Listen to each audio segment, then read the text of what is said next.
Hello, guys. Hello. How's everybody doing? Somebody give me a sound check. Let me know if you guys hear me okay. Sorry, let me. I think the Fed is playing music here on the other tab. Hello, everybody. Somebody give me a sound check. Let me know, guys, if you let me know if you hear me okay. If all is good. Rick, Peter, Johnny, nice to see you guys. We are ready to rock and roll. We're going to lock in on the Fed. AV is all good. Today, I actually figured out a whole bunch of stuff. Hopefully, on the StreamYard, I'm going to be able to share the actual presser with the audio with you guys, and you guys hopefully will be able to hear. Let's just, as a matter of fact, we got 5 minutes. Let's test this. I'm going to test the audio. You guys tell me if you hear the audio. I'm going to share this tab. I'm going to unmute this. You hear some annoying Fed music.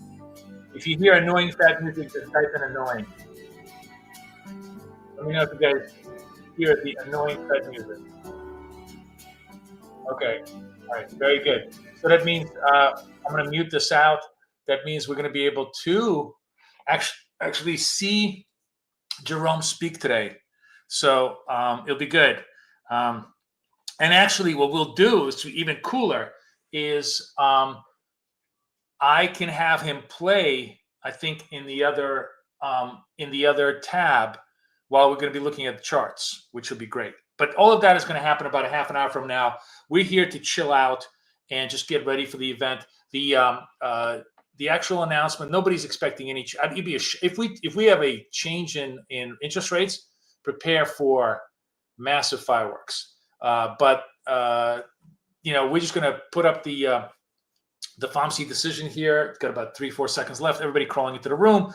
Hi, everybody. I'm very excited. We're definitely going to, lock in on Fed Day today.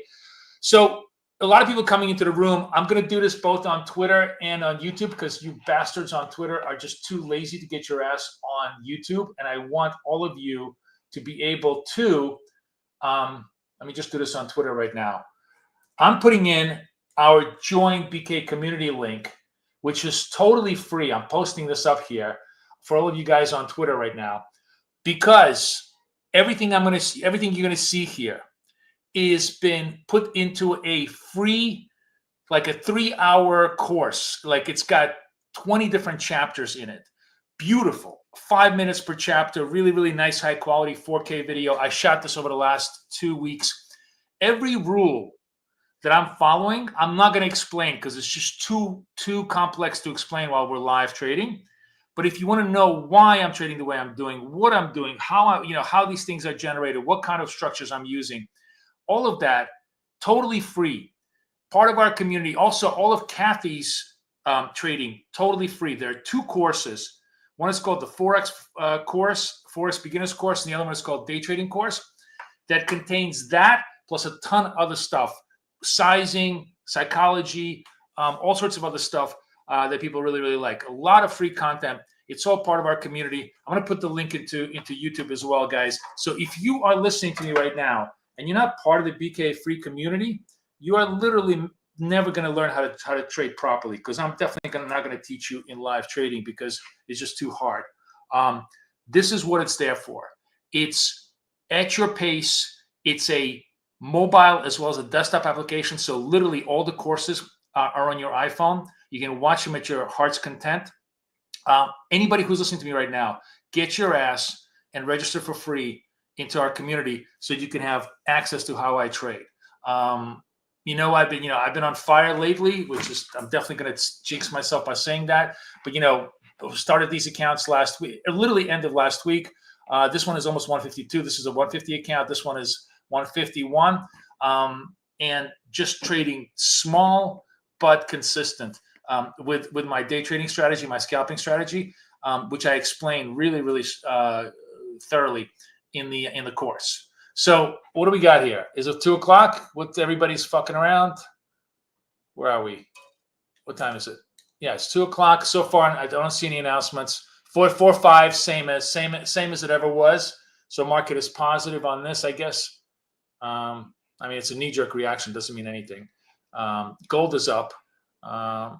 What else? Interest rate projection. Oh, the projections are really lower. 3.4 against 3.9. So they are seeing some stuff. So second 3.1, really long-term projections around 3. So interesting.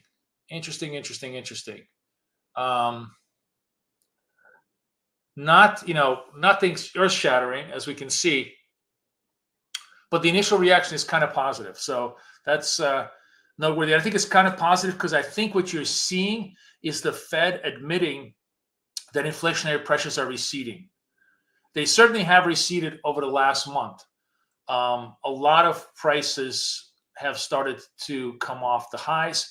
The reasons for that, they're all over the place. You could say it's because Trump administration has been, threatening tariffs. I mean, threatening tariffs would be inflationary, but the very fact that they're threatening tariffs is recessionary. So people have stopped spending money. So prices have really come down because supply chains have expanded. Because, the other thing the Trump administration has done is really try to increase capital expenditure in supply chains. So that could be the reason. Whatever it is, I think it's pretty clear that price pressures have really receded off their highs for now. The Fed is seeing that, and it seems to be communicating that. And the question is the Fed seeing? I doubt he's going to. I would be shocked if he goes out there and says, "I see weakness in the economy," because if he says that, the market soars. That means that's a guarantee that we have a cut in June. On the other hand, Fed doesn't like to surprise, so they may forward guide on the cut. I don't know. I've long ago stopped trying to anticipate Jerome. What I do see is that the gold is giving me a buy signal. No, counter trend. Gold is in a counter. Gold is still in a negative trend, but it's giving me a counter trend buy signal. You guys know that I'm very, very bullish gold. I think generally it's a super secular buy trade. I like to buy only the green triangles. I try to even ignore most of the red triangles. So that means I like to trade counter trend positive instead of trend negative with gold. But gold is really switching right now. If we go to the full screen over here to a little bit of a positive breakout. But gold is notorious for doing these knee-jerk breakouts and breaking down. Do I want to take this trade? I'm going to tell you what I'm going to do. We're going to do a fuck around trade because I am not. I certainly don't want to trade before the press conference on any serious size. So we'll do we're going to wait. I'm going to show you the techniques of how to trade gold. Let me see where you guys are at. So I just want to make sure I see your comments here. I'm gonna just show you techniques off of tiny size, just because it's not a trade I would take myself if I was trading my own account. It's really a fuck around trade right now. The next half hour, we're not going to get any directionality. We're going to get directionality after he speaks.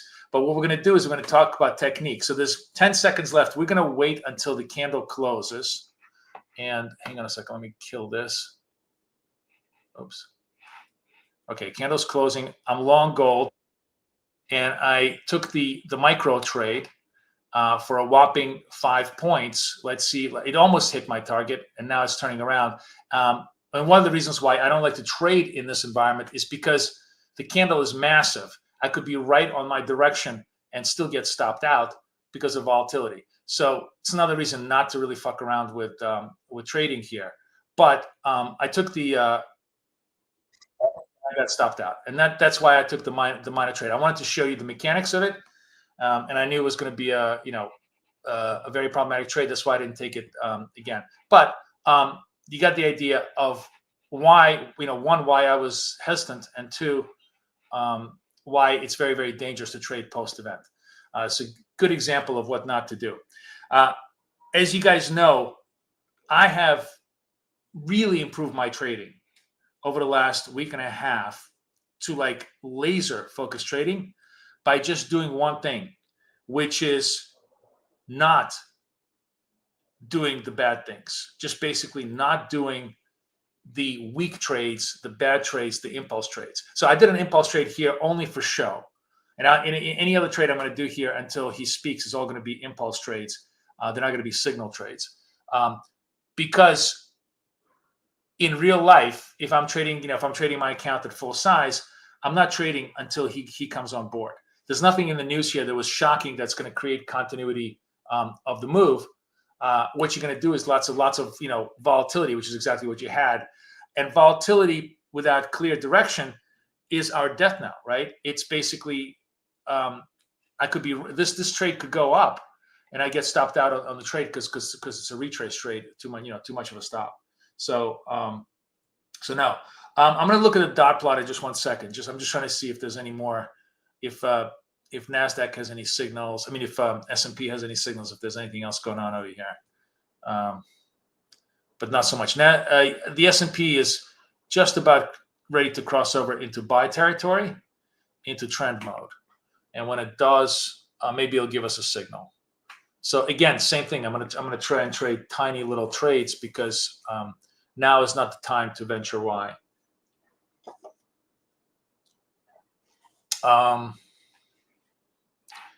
Let's see what. Hang on a second. I'm going to take you to Twitter. Let's share this.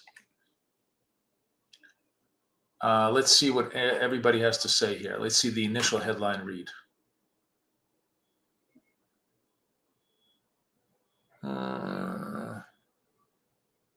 Wait and see posture on COTS. Officials revised downward their outlook for growth and marked up their inflation forecast. Marked up? Oh, was it really? I thought it was a downward.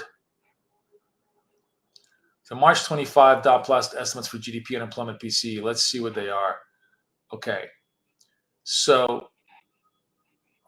it's hard to see this.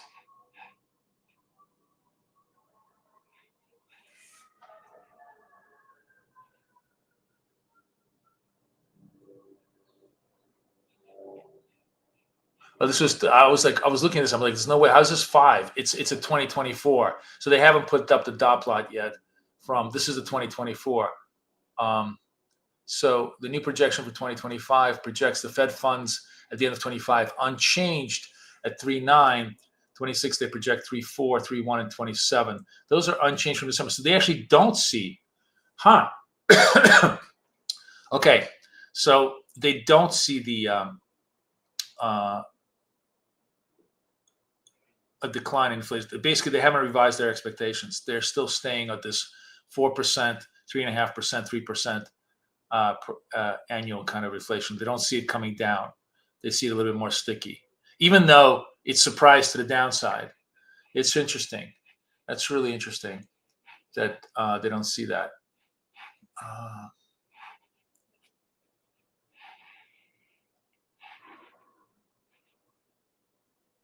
Oh, sorry, you guys are not seeing this. Sorry, let me. I just realized you're not seeing this. So this is the dot plot. This is the dot plot of the 2025, which is essentially the same. They're basically saying 3.9, 26, 3.4. Yeah, too hawkish. I think they're too hawkish. I absolutely do think that they're too hawkish. All right, let's see what else is going on here on the news front.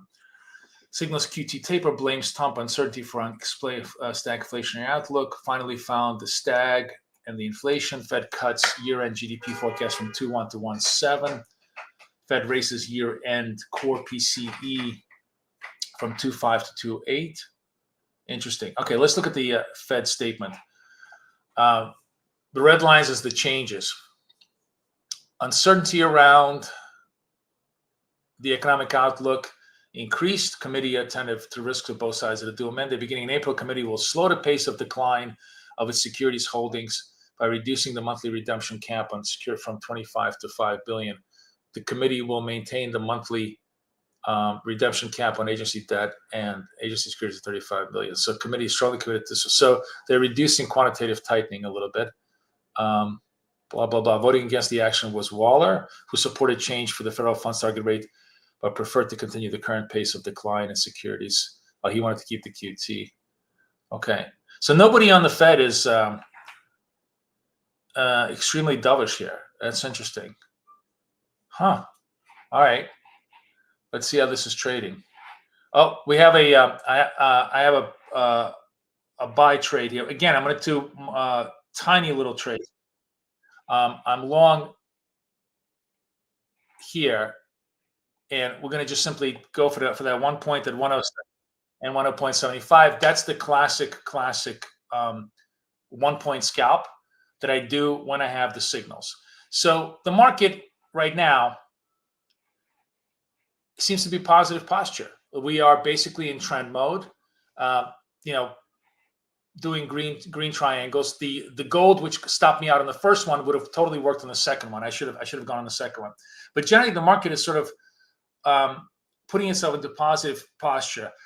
I don't really have a great explanation as to why. Maybe they were expecting. Oh, you guys didn't see any of my trades. Okay, let me share the screen. Okay, so I'm sorry. I keep forgetting that I'm sharing tabs. So I keep forgetting that I'm missing trades. So this was the trade that I took here to here. Did you guys hear, by the way, order filled? I'm just curious if you guys heard the audio, because that's a key thing.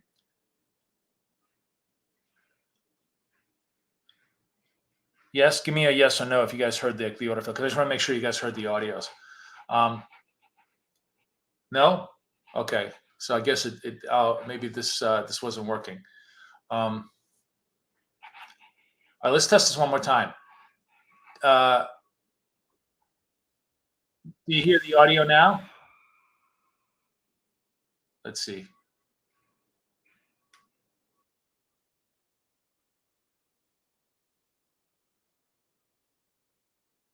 Nobody hears the audio?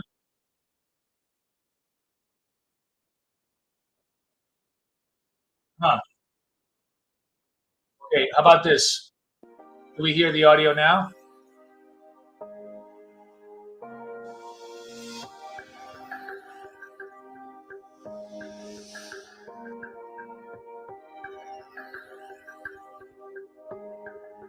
Okay, one more time, because we got a little time before he comes on board. I'm trying to test to make sure that we can hear him all at the same time, see the screens. You hear this, but if I go over here and I do this, then you don't hear it. Like, you don't hear it now.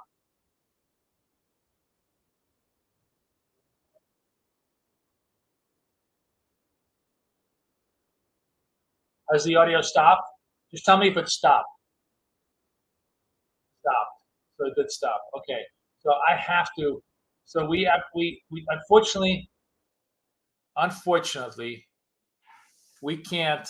I can't simultaneously show him and show screens. So we're gonna have to go back and forth. They can't come up with better music. No, they can't come up with better music. It's a freaking nightmare. No, it's a so when he's basically, what we're going to do is I'm gonna have to look at my screens elsewhere here. Okay, let me see if I can do this. I'm gonna have a second look at my screens here. Charts, scalper. Hang on, guys. I just want to set myself up here properly. Okay.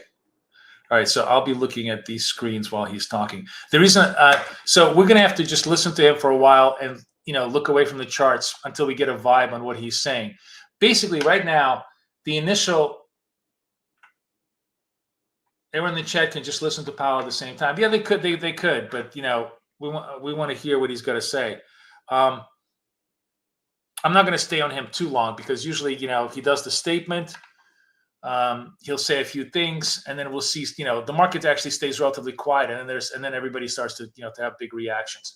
What we need to know right now, just from looking at the charts, is the initial reaction, whatever the reasons. And frankly, it's not really clear why, but whatever the Fed comes out, what I thought was relatively hawkish, but maybe the market was expecting even a more hawkish posture. The Fed is coming out basically saying, "Hey, growth is going to go down, price is going to stay up." We're not going to, we're going to be in a wait and see mode. That's not exactly like a vote of confidence for equities, but the market is interpreting that as, oh, we're definitely going to cut in June, and I guess maybe that's what they're reacting to on a relatively modest basis, because the initial post reaction of the Fed meeting is positive, and we just, I traded this to the upside here on a positive basis, but we'll see if it plays itself out. Gold also very much, positive basis here. So let's go to, actually, I want to put gold over here. So, so kind of quiet right now.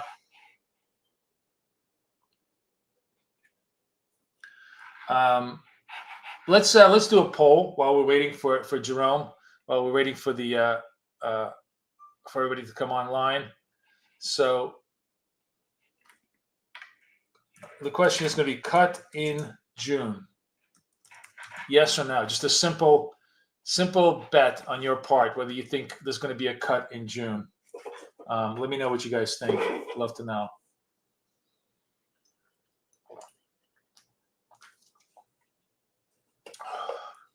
I guess maybe market expected a little bit of more of a hawkish stance. I'm trying to sort of find out. I'm looking at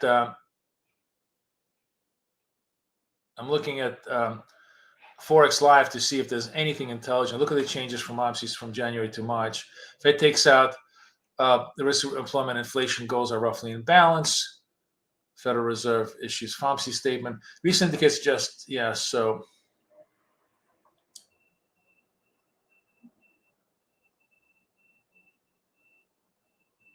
Really not saying much. Basically, they're saying they're going to stay in the same position.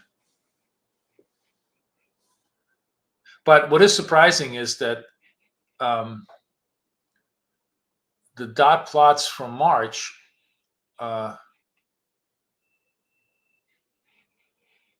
is 3.9 for 26, 3.4, 3.1, 27. These are unchanged from December. Well, I guess they can take it.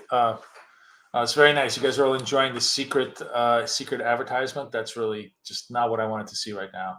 I really did not want to see that girl's armpit. But anyways, I guess maybe the market thought that they thought there was going to be more inflation. Surprised that that's the case. We keep popping up on gold for sure. Gold now I think is pretty much at near all-time highs, right around that 30-50 level on the April contract.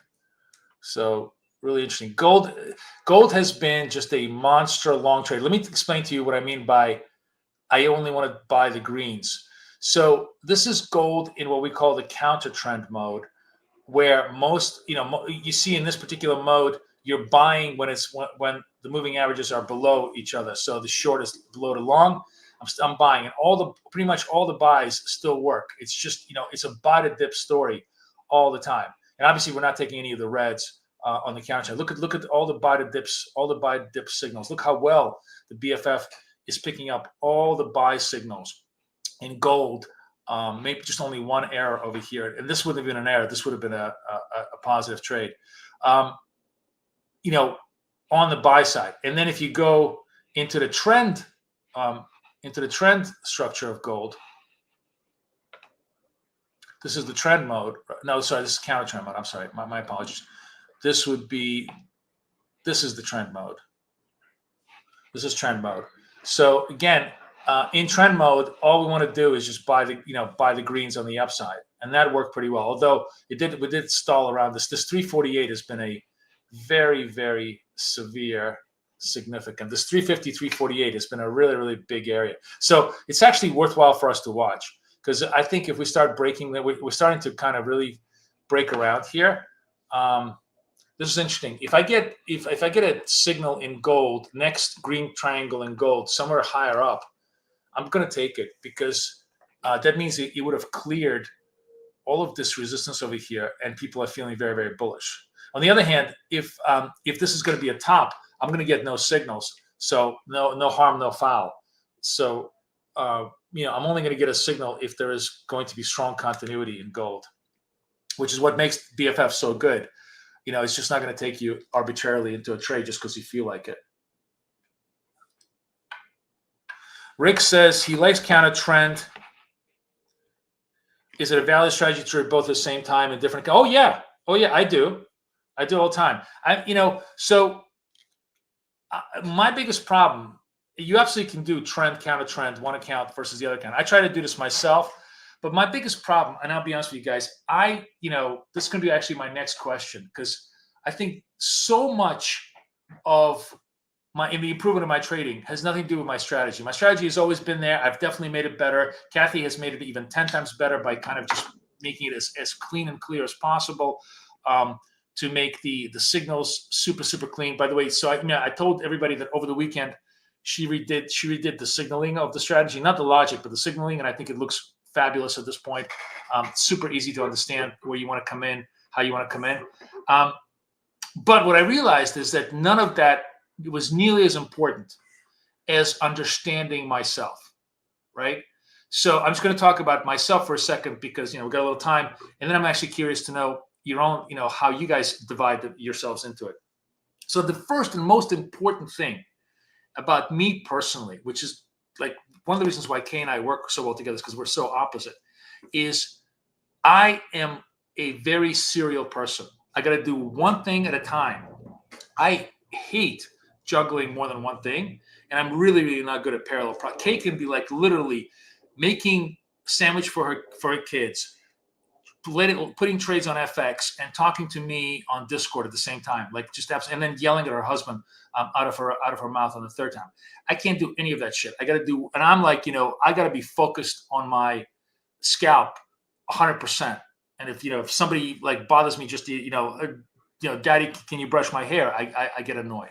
So it really depends on what kind of a personality you are, and that brings me to the point that I can't trade both trend and counter trend at the same time into different accounts. I got to trade one account. I'm trading these two accounts. What I do is I trade one account, then I'm like, okay, this account is good, and I'm going to trade the other account. I can't trade them both at the same time. I am not a parallel person, and that made a huge difference. I became a lot more accurate in my trades by just doing what I do best instead of trying to force what I do worst. And I think that's the thing in trading. People try to teach you one way to do it, which is force you to do things one way, which may be the absolute worst way for you. I think the key is to do what you do best within the constraints of whatever strategy you guys are trading. So, so I'm just curious. I think it's gonna be my next question. So right now on the poll, we're running 58% cut, 42% out. I think it's pretty accurate. I think we'll see what he's got to say. He usually likes to bullshit his way into like, no, we're not doing it, and then probably do it. But on the other hand, I think the other thing is everybody right now is under this idea that we're going to have tariffs. Tariffs are coming April 2nd. It's going to be a horror show. The global economy is going to come to a grinding halt. It's going to be like the Arctic is frozen, right? And it's very possible. Like, don't get me wrong. I don't think that's, it's certainly conventional wisdom. But then I thought the other thing is, in Trump's usual bullshit way, 99% of what he says is just, pure bluffing. It's like a typical New York bluff, all flash, no cash. And, maybe in the last second, he just, he does reciprocal tariffs, or they're not nearly as bad, or they do some adjustments. And the bottom line is that the regime that sort of stays in place becomes relatively reasonable. And the main reason why everybody's slowed down right now is not because the economy is not doing well. It's because nobody knows what the fuck is happening next. And if people just get some clarity, even if like for a couple of months, they're gonna say, okay, he's done with this shit. We can go on to doing business. We could get a revival of growth. So it's not impossible to imagine that. No, this is just a pause that refreshes, and the market could go much higher. We have to see. We'll have to see how it goes. But it's interesting. So yeah, gold is really making its way through 350, having a nice time. S&P also trading nicely. Let me see. I thought I saw a. I totally forgot. We can turn on my. I forgot. I turned off all my alarms because it was FOMC day. I didn't want to be bothered. But we're going to turn on all my alarms back. So this is going to give us. Not on the gold, but on the S&P. We're just getting, otherwise they'll just get too alarmy. When the alarms come up, we'll be able to see what trades are popping up and see what we want to do with them.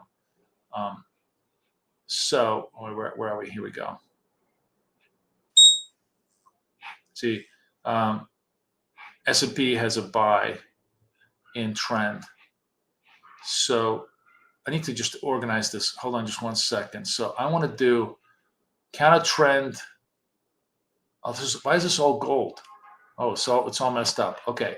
So counter trend S&P. Trend right here, S&P. So this is S&P, S&P. This is going to be gold trend. No. Yeah, gold trend. And this is going to be gold counter trend.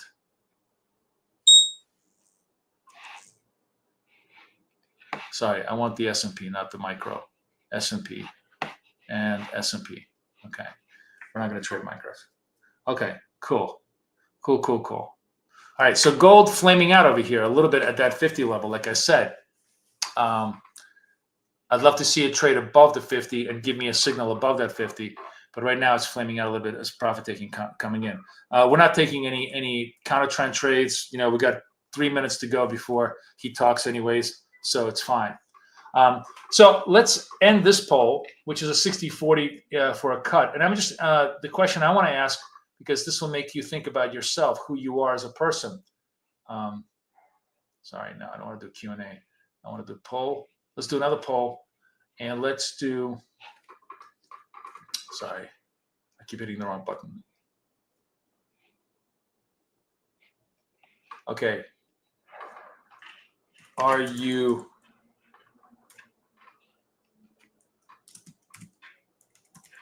parallel or serial?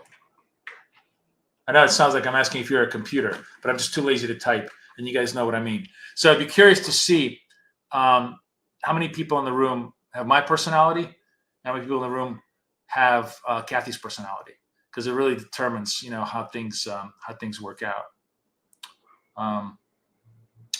In the meantime, well, we got a couple minutes. Just want to let you guys know, I'm going to put up the banner over here. Our friends at Apex are giving the store away, so I'm going to put the link in here. Be sure don't kill the messenger if it's not fully 80%. I think it's down to 71%. But the cool thing is the 300 and 250 are really, really cheap. These accounts, which are massive in possibility, are really, really dirt cheap to get. So this is a time to go out there and just inventory a few of these good accounts and then start using them when you're ready. This is the best time to do like 5 of these in an experiment. Do large size, small size. Give yourself all the opportunities you can to be able to do well on the on Apex. Okay, so go ahead out there. I put the link in the in chat. Be my guest. Go ahead and do it. Okay, so now I got to go to stage. What am I doing here? Why can't I do this? Or remove add to stage. Okay, doing it this way. Sorry, I'm trying to be a producer here. It's not very elegant. Okay, so after the knee-jerk reaction, this is starting to come back down.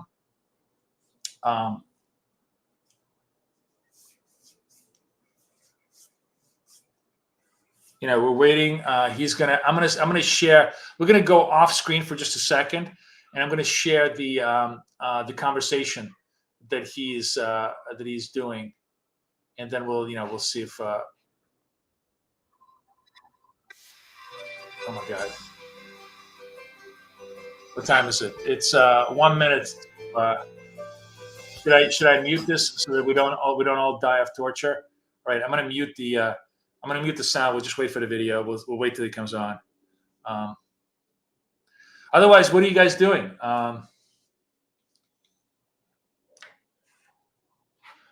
So George says he's got a feeling that bears will step into the ES, NQ will fall big time. Selling is not over yet, and it's not just because of Powell. It's more because of Donnie. Maybe. What's the difference between parallel and serial? Dude, I was just fucking talking about it. Okay?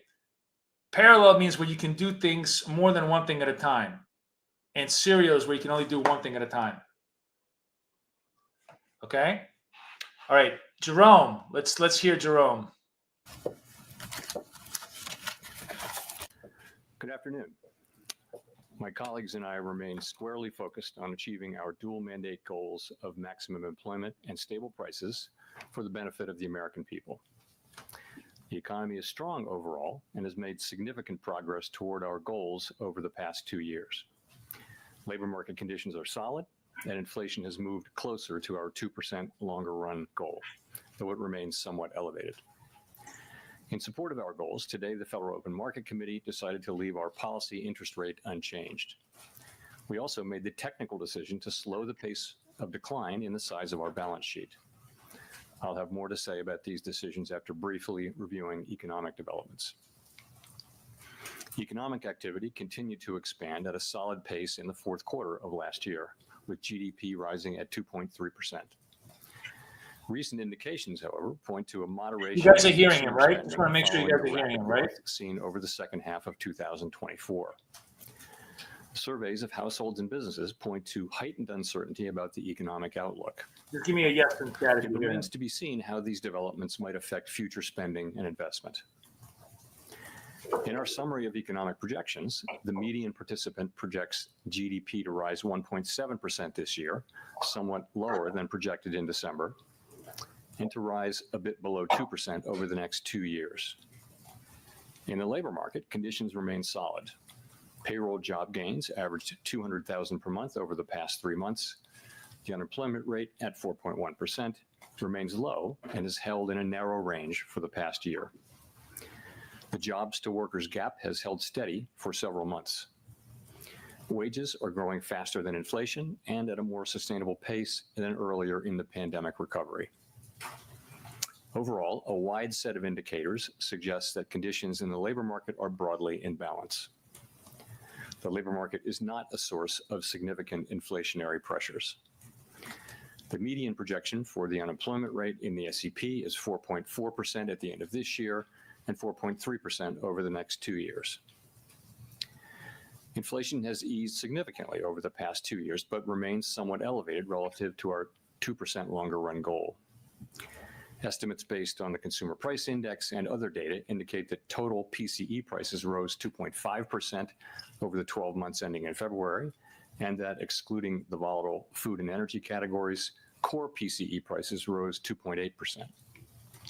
Some near-term measures of inflation expectations have recently moved up. We see this in both market and survey-based measures, and survey respondents, both consumers and businesses, are mentioning tariffs as a driving factor. Beyond the next year or so, however, most measures of longer-term expectations remain consistent with our 2% inflation goal. The median projection in the SEP for total PCE inflation is 2.7% this year and 2.2% next year, a little higher than projected in December.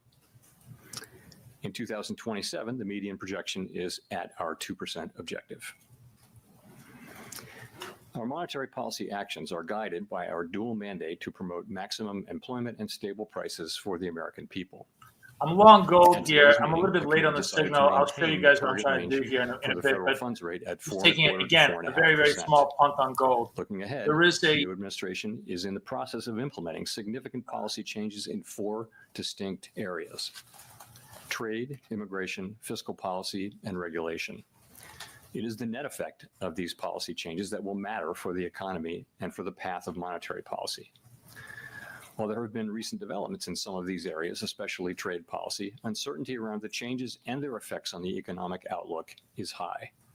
As we parse the incoming information, we're focused on separating the signal from the noise as the outlook evolves. As we say in our statement, in considering the extent and timing of additional adjustments to the target range for the federal funds rate, the committee will assess incoming data, the evolving outlook, and the balance of risks. All right, my gold gets done. We do not need to be in a hurry to adjust our policy stance, and we are well positioned to wait for greater clarity. Just show you this. In our SEP, FOMC participants wrote down their individual assessments of an appropriate path for the federal funds rate based on what each participant judges to be the most likely scenario going forward. An admittedly challenging exercise at this time in light of considerable uncertainty. The median participant projects that the appropriate level of the federal funds rate will be 3.9% at the end of this year and 3.4% at the end of next year. Just a quick share here. There's a possible buy in S&P here that I'm going to take to the long side in trend.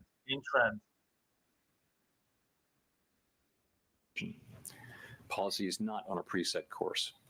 As the economy evolves, we will adjust our policy stance in a manner that best promotes our maximum employment and price stability goals. If the economy remains strong and inflation does not continue to move sustainably toward 2%, we can maintain policy restraint for longer. If the labor market were to weaken unexpectedly or inflation were to fall more quickly than anticipated, we can ease policy accordingly. Our current policy stance is well positioned to deal with the risks and uncertainties that we face in pursuing both sides of our dual mandate. At today's meeting, we also decided to slow the pace of decline in our balance sheet. Since we began balance sheet runoff, our securities holdings have declined by more than $2 trillion. While market indicators continue to suggest that the quantity of reserves remains abundant. Just a quick share that I went long here, took profit over here. Cap on Treasury redemptions will be lowered from $25 billion to $5 billion. Consistent with the committee's intention to hold primarily Treasury securities in the longer run, we are leaving the cap on agency securities unchanged. This action has no implications for our intended stance of monetary policy and should not affect the size of our balance sheet over the medium term. The committee also continued its discussions as part of our 5-year review of our monetary policy framework. At this meeting, we focused on labor market dynamics and our maximum employment goal. As we have indicated, our review will include outreach and public events involving a wide range of parties, including Fed Listens events around the country and a research conference in May. Throughout this process, we will be open to new ideas and critical feedback, and we will take on board lessons of the last 5 years in determining our findings. We intend to wrap up the review by late summer. Just wanted to point out that gold is breaking through that 350 barrier, very bullish. Next green signal on gold is going to be a buy for us. Expectations well anchored. Our success in delivering on these goals matters to all Americans. We understand that our actions affect communities, families, and businesses across the country. Everything we do is in service to our public mission. We at the Fed will do everything we can to achieve our maximum employment and price stability goals. Thank you. I will look forward to your questions. Howard Schneider with Reuters. Thanks for your time. So 2 things on sort of the real side here, inflation and then GDP. How much of the higher inflation forecast for this year is due to tariffs? And since the policy path remains the same, are you effectively reading this as a one-time price level shock? Okay, so how much of it is tariff? So let me say that it is going to be very difficult to have a precise assessment of how much of inflation is coming from tariffs and from. It's definitely QT ending. You may have seen it's that, helpful to gold. Goods and gold is reacting pretty positively so in far. the first 2 months of the year. So we've got to watch how it's trading, but it's above 350. Actual tariff increases, and if it given holds what that was level, and what was not, very challenging. That's very bullish. Some of it, and we'll see how well. It's certainly the strongest impulse of all the indices right now. Tariffs, but we'll be working, and so will other forecasters, to try to find the best possible way to separate non-tariff inflation from tariff inflation. In terms of your sort of looking through question, too soon to say about that. As I've mentioned, it can be the case that it's appropriate sometimes to look through inflation if it's going to go away quickly without action by us, if it's transitory, and that can be the case in the case of George may be right. Inflation. We'll have to see how the trade goes, but once he stops speaking, we may start falling. So just keep in mind this comment. I think is and it would depend critically as well on inflation expectations being well anchored, longer term inflation expectations being well anchored. Well, I guess I'm looking at the out years here, and the fact that the policy path doesn't change at all, and inflation is unchanged in the out years also. Doesn't that imply you all have basically decided that there is no signal here, and that it's just we're back to transitory again? So I think that's kind of the base case, but as I said, we really can't know that. We're going to have to see how things actually work out, and the fact that there wasn't much change, I think that's partly because you see weaker growth but higher inflation. They kind of offset, and also, frankly, a little bit of inertia when it comes to changing something in this highly uncertain environment.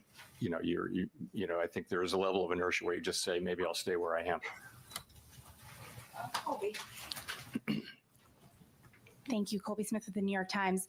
You just described inflation expectations as well anchored, but has your confidence in that assessment changed at all, given the increase in certain measures and the high degree of uncertainty expressed by businesses, households, and forecasters? So on inflation expectations, of course, we do monitor inflation expectations very, very carefully, basically every source we can find, and short-term, long-term, households, businesses, forecasters, market-based. And I think the picture broadly is this. You do see increases widely in short-term inflation expectations, and people who fill out surveys and answer questionnaires are pointing to tariffs about that. If you look in the survey world, if you look a little further out, you really don't see much in the way of an increase. Longer-term inflation expectations are mostly well anchored. If you look at the New York, for example, then you have market-based, and it's the same pattern. People in markets are pricing in break-evens. Some higher inflation over the next year must be related to tariffs. We know from the surveys, but if you look out 5 years or the 5-year forward, you'll see that break-evens are either flat or actually slightly down in the case of the longer-term one. So we look at that, and we will be watching all of it very, very carefully. We do not take anything for granted. It's at the very heart of our framework, anchored inflation expectations, but that's what you see right now. And how much weight do you put on the deterioration in consumer confidence surveys? You said recently that this is perhaps not the best indication of future spending, but I'm curious, what you think is behind this deterioration and to what extent it could be a leading indicator for hard data.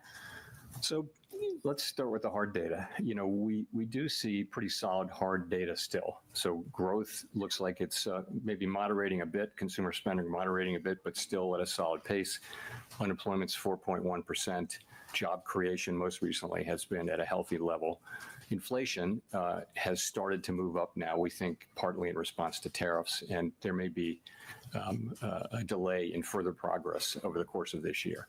So that's the hard data. Overall, it's a solid picture. The survey data, both household and businesses, show significant rise in uncertainty and significant concerns about downside risks. So how do we think about that? And that is the question. As I mentioned the other day, as you pointed out, the relationship between survey data and actual economic activity hasn't been very tight. There have been plenty of times where people are saying very downbeat things about the economy and then going out and buying a new car. But we don't know that will be the case here. We will be watching very carefully for signs of weakness in the real data. Of course we will. But given where we are, we think our policy's in a good place to react to what comes, and we think that the right thing to do is to wait here for greater clarity about what the economy is doing.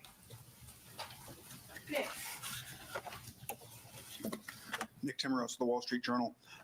Chair Powell, Chair Greenspan once defined price stability as an environment in which inflation is so low and stable over time that it doesn't materially enter into the decisions of households and firms. Can you say that today, that we have that price stability, that households and businesses are ignoring price growth when you see Gold continues to really perform well. Yeah, sorry, this is gold. This is gold.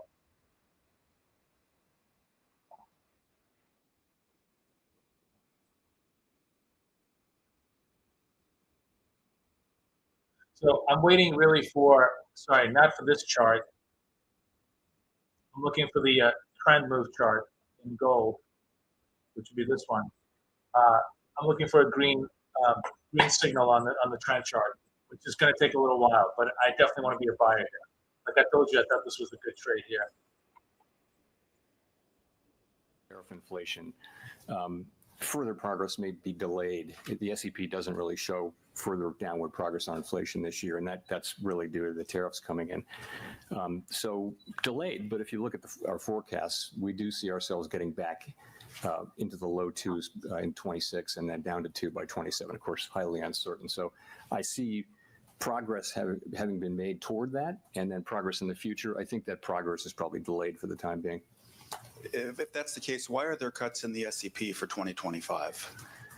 So again, people wrote down 2 cuts the last time, and they look at the they wrote down meaningful decline in growth from 2.1 to 1.7 in 2025, a tick up in the unemployment rate, so not much there, but core inflation up by 0.3, and so those kind of balance each other out. So people, not everybody, but on balance, people wrote down similar numbers. The changes aren't that big. The other factor, though, as I mentioned, is just really high uncertainty. What would you write down? I mean, it's really hard to know how this is going to work out. And again, we think our policy is in a good place. We think it's a good place where we can move in the direction where we need to. But in the meantime, it's really appropriate to wait for further clarity. And of course, the costs of doing that, given that the economy is still solid, are very low. Edward. Thank you, Mr. Chairman. Edward Lawrence of Fox Business. So with near 4% unemployment rate, that should be low enough to bring people in from the sidelines in terms of hiring. But we're seeing the hiring rates have been stuck at 2023, 2024 levels. So what's going on there? Yeah, so that's a feature has been for some time a feature of this labor market. You have pretty high participation accounting for aging. You've got wages that are consistent with 2% inflation, assuming that we're going to keep getting relatively high productivity. We've got unemployment, pretty close to its natural level. But the hiring rate is quite low, but so is the layoff rate. So you look at initial claims or layoffs. So you're not seeing people losing their jobs, but you're seeing that people who don't have a job having to wait longer and longer. And, the question is, which way does that break? If we were to see a meaningful increase in layoffs, then that would probably translate fairly quickly into unemployment, because people are, it's not a big hiring market.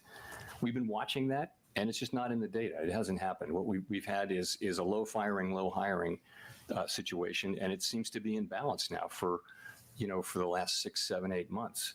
That's where we are. There's healthy levels of job creation too. So overall, it's a labor market that's in balance, and we watch it very carefully. So then, have we seen the new administration's policies in the economic numbers yet? And when do you anticipate that happening? In labor or in other? In labor and inflation, just across the economy, have we started to see the new policies take effect in the numbers? Only in a kind of an early way. I mean, it's only been a few months, right? For example, the layoffs that are happening here are, they're certainly meaningful to the people involved, and they may be meaningful to a particular neighborhood or region or area, but at the national level, they're not significant yet. But we don't know. We don't know how far that will go. We'll find out much more. I mentioned that you saw we've had two very strong goods inflation readings in the last 2 months, which is very unexpected. I think hard to trace it to specific tariffs, but it must have something to do with, it's either noise and it'll come back, and that's very possible too. But if it is persistent, then it must be to do with people buying ahead of tariffs or raising prices ahead of tariffs and things like that. Those kinds of things happen, very, very hard to capture because so much of it is indirect. A great example is their washing machines were tariffed in the last round of tariffs, and prices went up, but prices also went up on dryers, which were not tariffed. So the manufacturers they just kind of followed the crowd and raised it. So things happen very indirectly, and so there'll be a lot of work done in coming months. So he's saying that they're concerned about tariffs much more about on the goods side than the services side, because the services side prices have actually gone down. Craig Torres from Bloomberg News. Simba. Thanks, Chair Powell. You said transitory price increases from tariffs are the base case. Transitory is the base case. Wasn't it the base case last time? And didn't the FOMC forecast lower inflation ahead last time? And wasn't the lesson that it quickly got into services? Just sharing with you, the gold is peaked out at this 55 level. and going to corrective mode. I'm not taking any of the sell signals here, but I'll be looking if there's a buy signal coming up here. I'll be looking for a buy signal. Sorry, it'll be on this one. If there's a buy signal on the green side, I will be taking it. So I'll let you know if it starts to form. That's going to go away on its own. It's not the right policy to tighten policy, because by the time you have your effect, you're in effect by design, you are lowering economic activity and employment. And if that's not necessary, you don't want to do it. In real time, as we know, it's hard to make that judgment.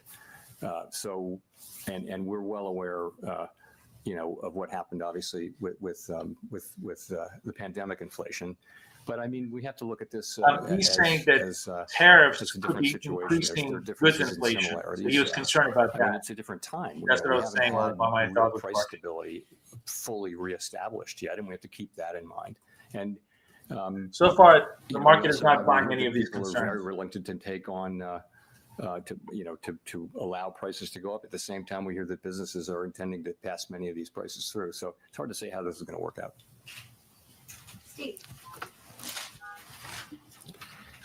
Steve Leisman, CNBC. Thanks for taking my question, Mr. Chairman. The Bank of Canada, in its last policy statement, said monetary policy cannot offset the impacts of a trade war. What it can and must do is ensure that higher prices do not lead to ongoing inflation. I wonder if that kind of reflects your own sense of prioritization faced with higher prices and weaker growth, that the idea is you have to take care of inflation. So we have two goals, right? We have maximum employment and price stability, and we have to balance those. And, there can be situations in which they're in tension, right? And we actually have a provision in our consensus statement that says what we should do in that case. That's a very challenging, situation for any central bank, and certainly for us. And so what we say that we'll do is we'll look how far each of those two goals is, each of those two measures is from its goal. And then we'll ask how long we think it might take to get back to the goal for each of them. And we'll make a judgment, because our tools work in one direction. We're either tightening or loosening. So it's a very challenging situation. Let me say, we don't have that situation right now. That's not where the economy is at all. It's also not where the forecast is. I don't know any mainstream forecast that really shows significant problems like that. Well, just to follow up, yesterday, the UCLA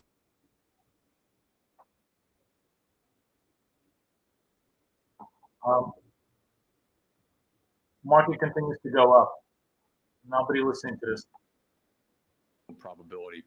You just get asked if there's a high probability of recession. It might be broadly in the range of 1 in 4 at any time. If you look back through the years, there could be within 12 months a 1 in 4 chance of a recession. So the question is whether this current situation, those possibilities are elevated. I will say this. We don't make such a forecast. If you look at outside forecasts, forecasters have generally raised, a number of them have raised their possibility of a recession somewhat, but still at relatively moderate levels, still in the region of the traditional, because they were extremely low. If you go back 2 months, people were saying that the likelihood of a recession was extremely low. So has moved up, but it's not high. Chris. Hi, thank you. Chris Rugaber at Associated Press. As you know, I guess last night, President Trump fired 2 members of the Federal Trade Commission, an independent agency, and this could cause the kind of legal fight about the administration's power to fire independent people. If those firings stand, is that a threat to the Fed's independence? Could he do the same thing to the Fed board? So I think I did answer that question in this very room some time ago, and I no desire to change that answer, and have nothing new for you on that today. Well, maybe I'll have another mulligan. As you know, I wanted to go back to the consumer sentiment, particularly the inflation expectations in the University of Michigan survey. In the summer of 2022, you cited the rise in the long-term inflation expectations in that index as the reason that you went big with a 3/4 point hike. So I know you've talked about all the different measures now, but you seem to not be placing the same weight on that. And so I'm just wondering, are you dismissing that what we saw last week from the University of Michigan, or does that carry the same weight as it did in the past?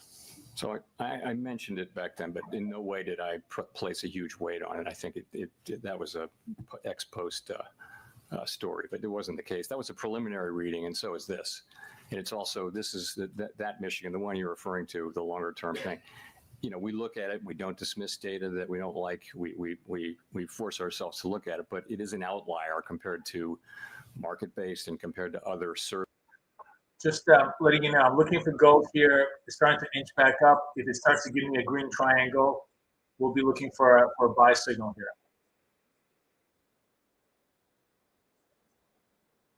You know, nonetheless, we take notice of it.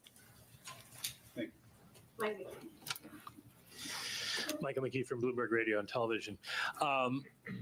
There's a worry on Wall Street that when you say you want to study the net effect of the fiscal policies we may see on the economy, that you would end up waiting too long and be behind the curve in responding to any downturn. How can you reassure people that you can spot a problem early enough unless you decide to be preemptive?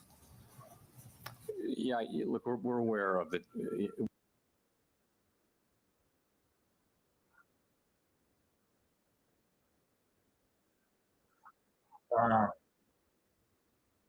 Sorry, guys.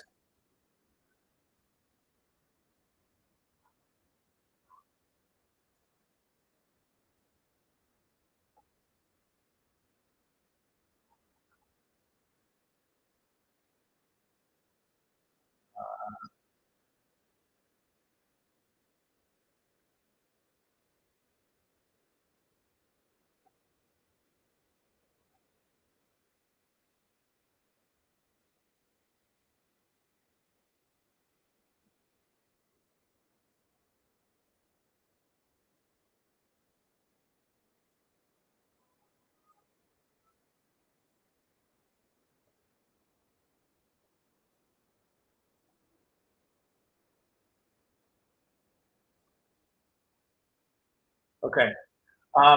So hopefully you guys got a chance to see that trade in action.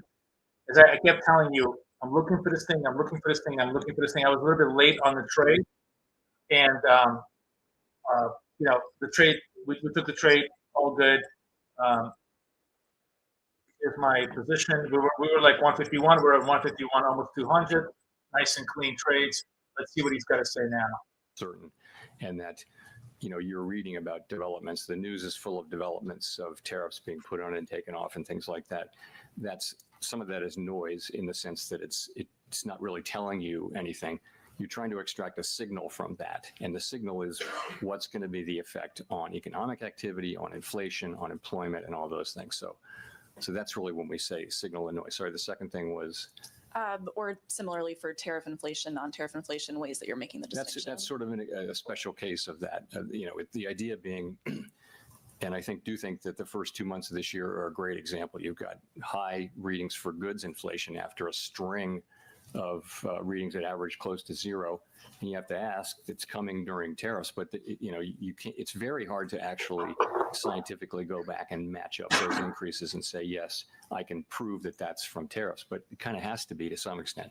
Plus noise, there can be idiosyncratic readings in various categories, which will shortly reverse, and that happens too, and that could be a big piece of it. You know, I think we'll know in a couple of months. We'll know whether those were, you know, where that really was from. But that's another case where I think it's going to be very, very challenging to unpack the inflation that we see over the course of this year and be able to say with confidence how much of that came from inflation and how much of it, from tariffs and how much of it didn't. But that's what we'll be doing. We'll be doing that, and so will everybody else, and we'll all be trying very hard to make that assessment. And, you know, I'm sure we will make a lot of progress on that, and we already have, but it's going to be a challenge.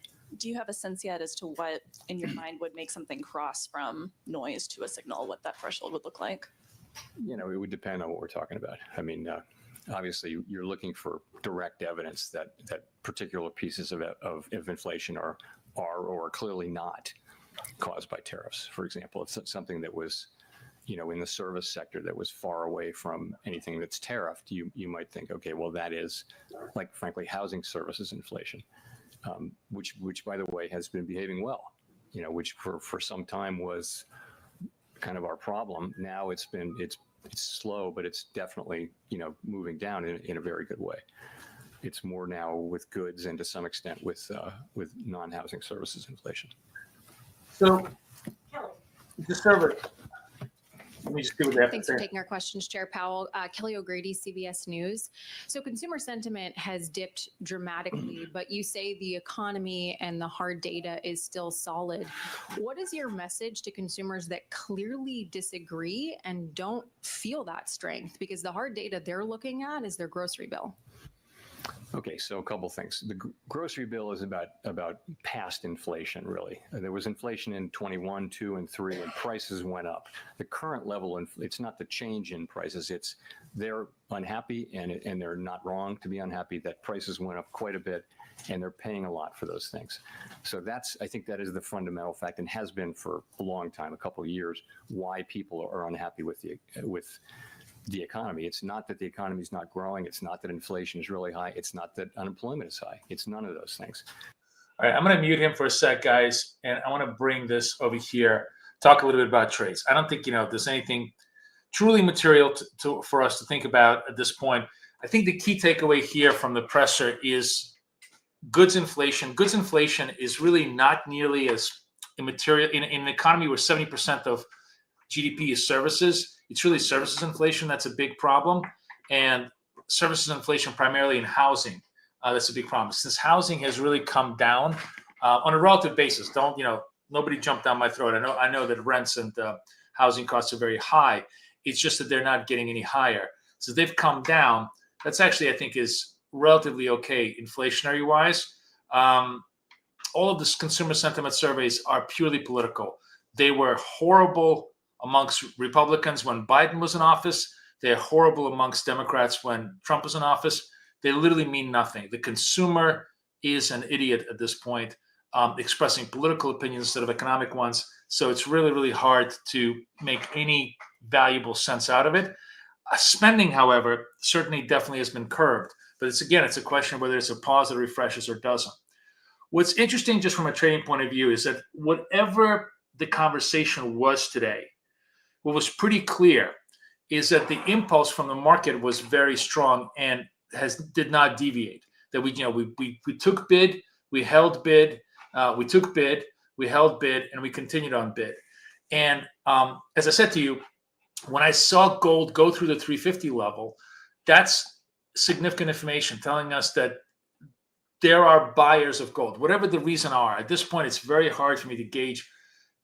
Maybe they're worried that uncertainty from tariffs is going to continue. Maybe that they're worried that inflationary pressures will continue, that gold becoming now the reserve currency versus the dollar. Whatever it is, there are buyers. They're now very, very, the shortage of gold in the London storage, in the LME storage houses, whatever. There's clearly a strong bid in gold. And one of the great things about the indicator is it really catches the bid. Right. And I said to you, I'm going to trade the greens. I didn't trade these because I traded these on the small contract because this was just right after the announcements. I didn't want to run it. One of them, we traded, we got stopped out on volatility, and the next move was fine. We traded this one, I think, and then I traded for sure this one. I told you if this one comes back down below the 50 and comes back up, gives me a green signal, I'm going to take it. I was a little bit late on the execution because I'm trying to produce and trade at the same time. It definitely sucks because I really suck at producing. But the primary impulse, which is what I was trying to show you, was very much on. Now, as far as how do I trade, just to kind of a lot of people who are new, maybe watching us for the first time, you need to understand that the impulses that I get, these are just signals, right? We're gonna let the ambulance go by for just 1 second. Of course, it's never a Boris Live unless we get a New York City siren. So let the siren go by here because otherwise it's useless for me to talk.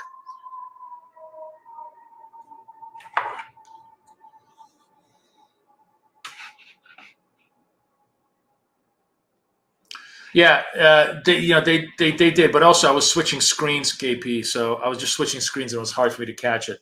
Usually I'm very, very focused. I mean, remember, so for those of you who are sort of understanding how I trade. This is an indicator. Its job is to give you signals. You as a trader can convert those signals into a whole bunch of different strategies. There are guys in my room that they'll take this trade and hold it for $10 because they're long-term trend traders and they're perfectly happy trading the signal to the long side. Or they'll take this and then they'll give up one contract, another contract as it goes higher. It's a beautiful trading strategy. If I could do it, I would do it. I don't do anything that I can't do. That's, as I said to you, the single most important thing in trading is not the rules, it's understanding who you are. Because then you make the rules that you will execute. Now, I'm clearly a very impatient person, and clearly one that does not have any ability to hold anything for a long time. So I've turned this indicator into very much my own strategy that is constructed on incredibly high accuracy precision by going for very, very small targets. In gold, I go for $0.50 target. And I'm perfectly okay with that because, again, the other aspect of it that I was going to, I'll probably poll you guys maybe next time is, one, what kind of personality do you have? Are you serial or parallel? Meaning, do you do things one at a time, or can you do multitasking? If you do things one at a time, you should do one type of strategy, one type of instrument, one type of approach. Just, stick to one thing at a time. Be very happy. The second question you want to ask yourself is, am I greedy or am I fearful? Right? Honestly, it's not a moral judgment. It's literally how you react. In other words, are you more upset about taking $100 when you could have had 1,000, or are you more upset about losing 1,000 when you could have had 100? Right. So I'm the second half. I don't give a shit about giving up the 1,000 because the way I look at it is I'm going to make the 1,000 10 hundredths at a time. That's how I do it. Not only have I made peace with it, I'm actually very, very comfortable with that approach. Every time I try to deviate from that, every time I try to do somebody else's idea of how I should live my life, somebody else's idea of like you should trade for $10,000 a trade or $1,000 for trade because that's the proper way of trading, I inevitably fuck it up. So I think it's really, really important is to understand who you are psychologically. And so my structures are very short term. I'm boom here, boom here, boom here. And I will do this over and over again. Yesterday in coaching, right? It was Asia session. We're having a quiet time. I did like 3 or 4 trades, and then coaching ended, and I actually kept on trading for like another hour. So just to kind of share this with you, I had 9 winners, 1 loser, just by being me. Okay, so yeah, they're $50. They're $50 wins. Who gives a shit? I don't care. It took me 2 hours, $500 in 2 hours. I was super happy with that. Not super happy, but I was super satisfied with how that went because it was perfect strategy execution, perfect entry, good focus, exactly what I want to do. Now, is that your path to riches? Probably not. You probably have a very different approach. The point is, the indicator is a absolutely brilliant finder of signals. The profitability, the strategy is very much unique to every individual. That's the key thing. Like that's the thing that that's the bullshit that everybody else tells you that is the true bullshit of trading. Do it my way or the highway. Fuck you. You know nothing. First of all, 9 out of 10 of those guys don't trade live, right? You see, I trade live every day. I show you wins, I show you losses. Everybody is with me all the time. Nobody does more live trades than I do. But secondly, even if I didn't, it wouldn't make you a better trader. My whole point is I want you guys to become better traders by discovering who you are. So hopefully you guys enjoyed that. Let me put the join link again. It's 3:10. There's still probably another good. Let me see if he's got anything else to say. Usually by the end of the conference, it's so boring. Let's see if he's got anything else to say. Does the committee envision at some point tapering the MBS runoff as well? I think tapering it, I don't know. There's no plan to do that. At a certain point, we'll stop runoff. And we may or may not stop MBS runoff, though, because, we can we want to stop runoff in net at some point. We haven't made any decisions about that. But, we want the MBS to roll off our balance sheet. We really strongly desire that. So, but we haven't made any decisions about that. I think we'd look carefully at letting that keep. All right, I'm going to mute Jerome for a second. So Dr. D is asking me what was the strategy again. I just sent you the join link.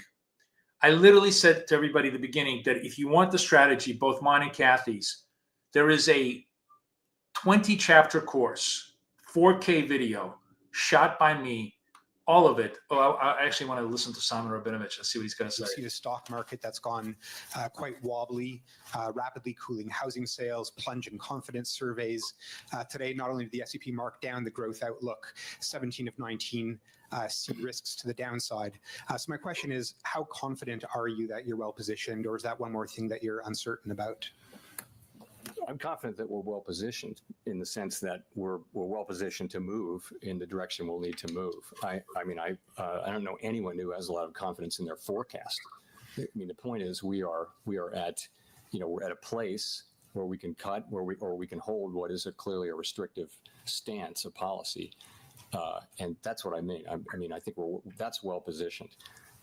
Forecasting right now, forecasting is always very, very hard, and in the current situation, I just think uncertainty is remarkably high.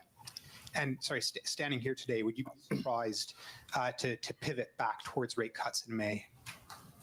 I think we're not going to be in any hurry to move, and as I mentioned, I think we're well positioned to wait for further clarity and not in any hurry.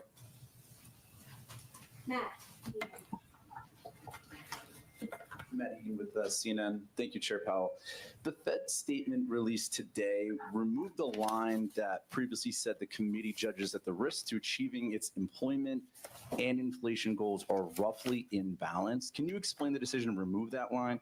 Does it mean that you're now more concerned about inflation or about employment?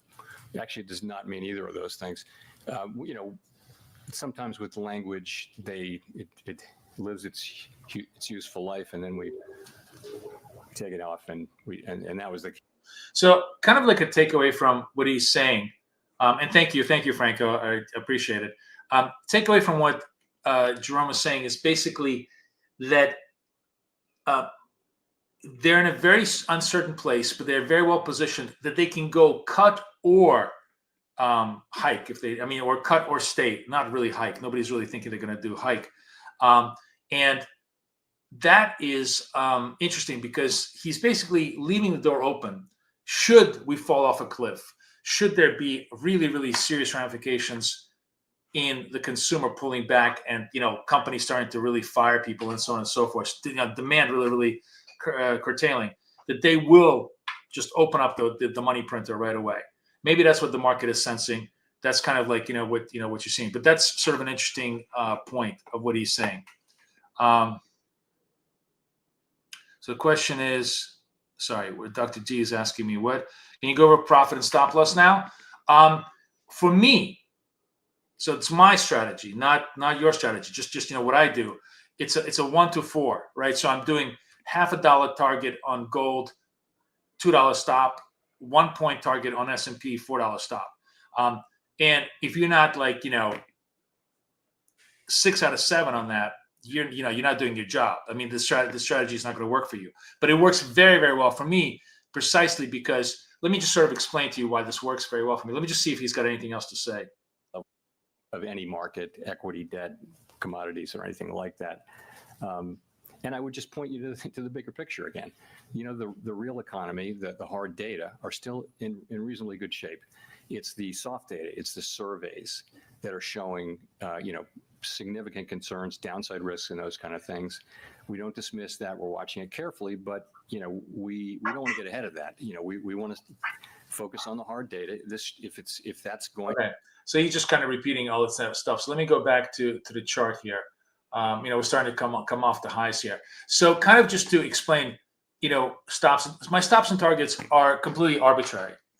They're totally arbitrary. They're not based upon swing highs, swing lows. There's another strategy that I use for anybody who wants to do swing trading that's built into BFF, and that's also part of the course. You can watch that course totally for free. Again, I'm going to put in the link, so don't ask me questions because it's all in the course. You can get the course for free. So go out there and join us. But just to understand why I hit my targets so frequently, there is 3 possibilities every time you get this green triangle. Possibility 1 is you hit a home run, boom, right? It's probably actually 4 possibilities. So trade goes 10 points your way, great. Possibility 2 is that you kind of have an intermediate, relatively decent run of maybe a couple of dollars, right? This starts a couple of dollars. Possibility 3 is that you just get a tiny little burst up, right? And then possibility 4 is that it just completely turns around. Like this is the peak thing. You hit peak and then it just completely turns around and you get stopped out. So when you see that, just imagine each one of those possibilities is an equal probability. It's not, but let's just for argument's sake, you already 3 out of 4. When I've shown you this kind of narrative, 3 out of 4 possibilities are positive to me, right? And my job is to actually find the points in the chart using the signals where 6 out of 7 possibilities are positive to me.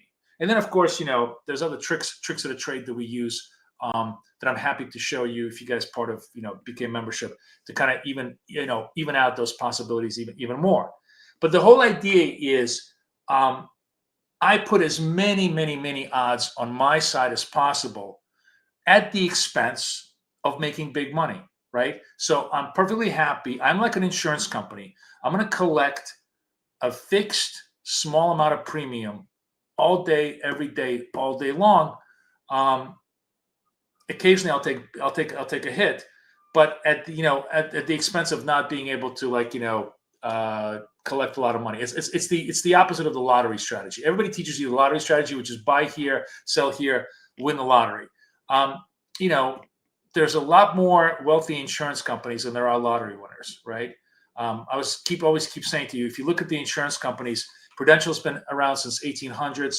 AXA has been around since 1700s. Equitable has been around since 1800s. Very few fucking businesses that have been around for 2.5 centuries that just grub money. Okay, just tells you why you want to be the insurance company, or be the casino, whatever you want to think of it. But small edges compounded positively, and this is the last thing that I kind of want to leave you guys with. So this is the thing that completely radically changed my approach to trading and has made all the difference between winning and losing. All right. You guys want to hear it? I want to hear some yeses and thumbs up, since I want to make sure you guys are still alive and we're still watching the markets here.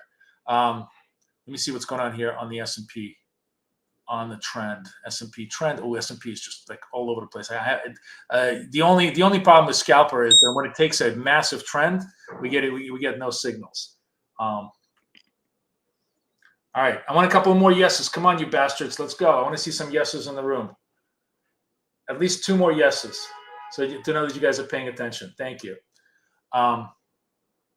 Okay, so how Warren Buffett and everything they teach you in life, like they say, if you just take $10,000 and you get 8% interest on it for 20 years or 30 years, you become a millionaire. The power of positive compounding, right? The power of positive compounding. Everybody has heard it. It's true. It's almost a platitude, right?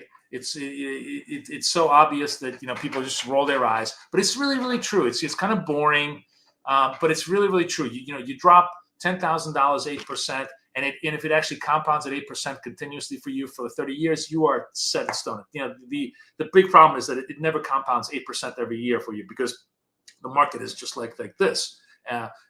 So you never quite win every year. I mean, that's what insurance companies try to do. They try to win every year. That's how they compound so much money. But the really interesting insight in all of this is, so we know compounding works, right? Positive compounding certainly works, right? But the really interesting insight in all of this is actually the flip side, the side that all of us live on, the side that every one of us lives on without even understanding it, which is negative compounding, okay? The real art in life and in trading is to to increase positive compounding, obviously, but it's even much more important to avoid negative compounding. You know what negative compounding is? Negative compounding is you rush a trade that's not a setup. You take that trade, so error number one, you take a trade that's not a setup, right? You get stopped out. You get pissed. And now you're like, oh, I'm going to go double the size because for sure it's going to work now because I was just early. Error number two, you get stopped out. You get pissed even more. You're like, fuck this. It's definitely gonna turn around. I'm coming in large now. All I need is maybe a point or two, and I'm going to come back to profitability. Error number three. 3 compounded errors, virtual guarantee you're going to lose your account. That's how you lose it. It's just negative compounding. So the single most important thing in trading is to eliminate negative compounding as much as possible. If you make one bad decision, do not compound it. Walk away, change your account. That's another good reason why having a couple of accounts is you make a bad trade in one account, just go to a fresh account. Fresh account, fresh money, fresh mind. Really, really great. This is why, by the way, Apex is such a good deal because they give you lots and lots of opportunities for fresh accounts. Super fresh accounts that you can go back and forth. It's amazing how making just one error in an account will preserve that account and actually bring it back up to positive versus trying to 2 or 3 negative compounds and you're done. And you're just absolutely done, So kind of interesting, right? That was sort of a super interesting insight that somebody gave me. It's probably the most interesting insight I've had about trading. And I've really made a conscious effort try to eliminate as much negative compounding as possible. By 1, just trying to execute only on signal. By 2, if I did a bad trade, step away to a different account. And 3, being constantly mindful that that what you want to do is not do negative compounding. So hopefully you guys found that interesting. All right, my friends. I think we're pretty much done. I may get another positive move here, or the market's kind of now after he's done. Market very often loves to sell off after he stops talking, and we may just simply come back into the as George was saying, they may just simply dump it into the close, and we could have a rapid fall, big fall here. If we do get a rapid big fall and this thing actually turns from a positive trend to negative trend, I may take a few trades on the close to the downside. But for now, honestly, there's nothing much to do. I don't have any signals here. The move here pretty much was we made some money, but the way this is structured, we don't necessarily when it's a strong trend without any pauses, we can't get on a trend. We have to wait for a pause to come back. The indicator can only do one thing. It can't pick them up. Gold, on the other hand, kind of giving up this 350. There's a big spike out. This is actually interesting. I wonder if this is peak. This is interesting.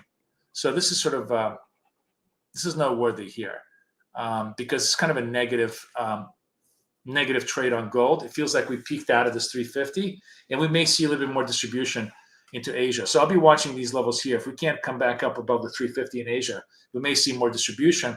And it may be that I might change my short-term bias to starting to trade reds only. And I may start to trade a little bit more reds on gold. So, worth watching. We'll definitely keep an eye on all of that.